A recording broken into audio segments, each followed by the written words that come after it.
जैसा कि आप सब लोग विदित हैं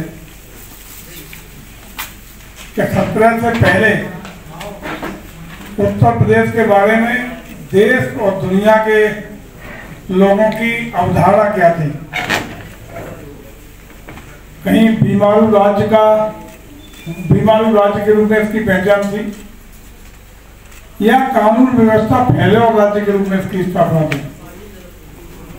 उन चीजों का परिणाम ये था कि चाहे विदेश में रहने वाले हमारे अप्रवासी भारतीय हों, पूंजी निवेशक हों, औरतों के घराने हों, या अन्य कोई भी ऐसे प्रतिष्ठान स्थापित करने वाले लोग हों जो अपना हिंदुस्तान में इन्वेस्ट करना चाहते थे, लेकिन वो उत्तर प्रदेश की ओर झांकना नहीं चाहते थे। 2014 में आदरणीय मोदी जी के नेतृत्व में देश में एक वातावरण पूरे देश में इन्वेस्टर का लिए बना, आकर्षक स्थान बना।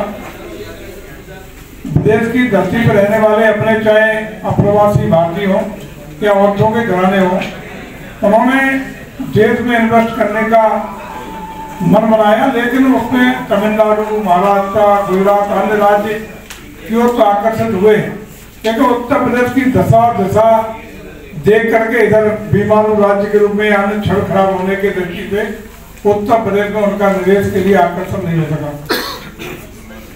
बधाई देना चाहते हैं आदरणीय योगी जी को।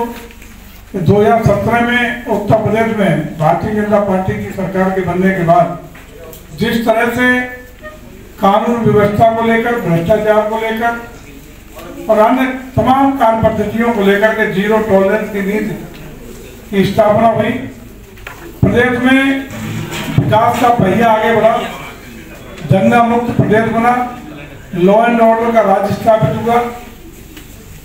निवेशक आज जो देश में विदेश में रहने वाले चाहे प्रवासी भारतीय हों या विदेशी कंपनियां या विदेशी औद्योगिक घराने हों, आज जब हिंदुस्तान में अपना इन्वेस्ट करने के लिए मन बना रहे हैं तो उसमें प्रथम पसंद होने की उत्तर प्रदेश धीरे धीरे बनते जा रहे। हम लोगों ने विभिन्न अलग अलग टूरिस्ट सर्कल डेवलप किए। आज हम देख रहे हैं कि एक अनूठा उदाहरण है, पर्यटन ऐसा क्षेत्र है, कोई भी पर्यटक जब आता है तो 6 लोगों को रोजी रोटी के अवसर देके जाता है। उसका प्रत्यक्ष प्रमाण हमारा काशी का कॉरिडोर है। कुछ ही समय पहले जो कॉरिडोर आदरणीय प्रधानमंत्री के कर्मयों द्वारा उसका लोकार्पण हुआ है, वहाँ का फुटफॉल इस एक साल में 7 करोड़ श्रद्धालु पर्यटक उसको काशी में हिस्सा लाए, जबकि तिरुपति बालाजी के पर्यटकों की संख्या 2.5 करोड़ है। उससे 3 गुना ज्यादा श्रद्धालु उत्तर प्रदेश की काशी में आए। ये सीधा प्रामाणिक तथ्य है। और जो भी पर्यटक आएगा वो बहुत सारे रोजी रोटी का अवसर देके जाएगा, व्यवसाय का अवसर देके जाएगा, अन्य अवसर देके जाएगा। उसका प्रमाण ये है कि आज काशी की इकोनॉमी, चाहे वो 5 स्टार होटल वाले हों, फूल बेचने वाले हों, फर्म लगाने वाले हों, छोटे छोटे दुकानदार हों, बड़े हों, साड़ी का उद्योग हो, वहाँ जो ट्रेडिशनल कारोबार था उसका बढ़ावा की स्थिति हो, कई गुना तेजी से बढ़ी है। इससे साफ है कि हम यदि पर्यटन के क्षेत्र में अन्य क्षेत्रों से ज्यादा बेहतर परफॉर्म इसलिए कर सकते हैं कि कम निवेश में ज्यादा अगर कोई उद्योग ज्यादा रोजी रोजगार के अवसर को दे सकता है तो पर्यटन उद्योग है। पर्यटन में अपार संभावना है, कम निवेश पे ज्यादा रोजी रोटी के अवसर, रोजगार देने के अवसर हम लोग मुहैया कर सकते हैं। तो इसी की ओर उत्तर प्रदेश को लगातार बढ़ाने का काम हम लोग कर रहे हैं। तो इसी के लिए 12 विभिन्न सर्किट हम लोगों ने डेवलप किए हैं। जैसा अभी फिर बता रहे थे, नेमी सारण या 84,000 तपस्वियों ने तपस्या करके जो एक स्थान बना है, वो उसको आज तक किसी ने पूछा नहीं। आज भी उत्तर भारत के, उत्तर प्रदेश के लोगों से ज्यादा दक्षिण के लोग जो आते हैं तो सबसे ज्यादा उनका आकर्षण नेमी सारण होता है।